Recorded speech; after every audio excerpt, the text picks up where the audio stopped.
Allahu Akbar.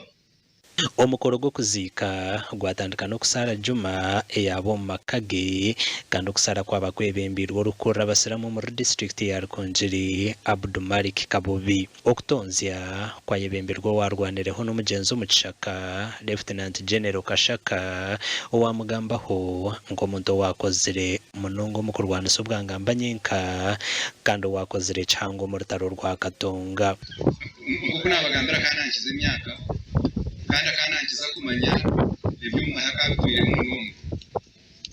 So nyonga nkabasiyo abuko kugira ngo nkaba nakoze training za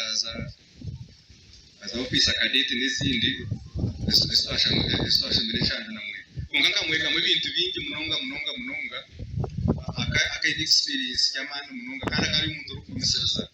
Obutumwa nubwe bumwe Kashaka yahaye ubutumwa bwo bukikuri 10 nk'amazika ga mukuru w'ihanga. Obutumwa bwa CDF Lieutenant General Mbadi obwa mushobwa Major General Francis Rutachirwa yagira ngo ihe rya UPDF ryaferwa munonga.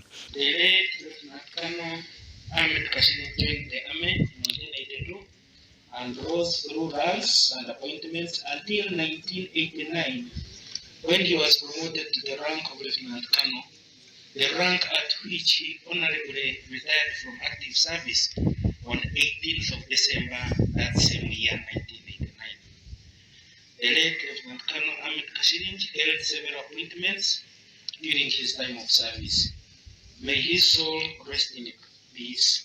Tinereso de mwitu kwegamo ane mukuru General Munywana we nabura yagamba eyo kugumisiriza ikintu mu problem yo kugira ngo umenye to bwiro bwinshi myaka yaba Kashiringi na ba General bakawasa kugumisiriza myaka iyo mushakurire mu muri yatakahirize naje ukatumana na mara university umwaka gumwe nagenda keje. He was a courageous officer and his soldiers always had the greatest faith in him.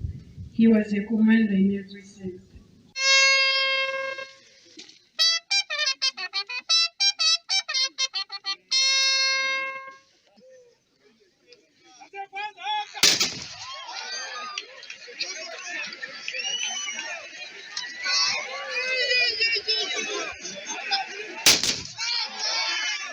Omugenzi ayisirwa oburwire bwa shukari amakuru agagasha kwa Ali Waso.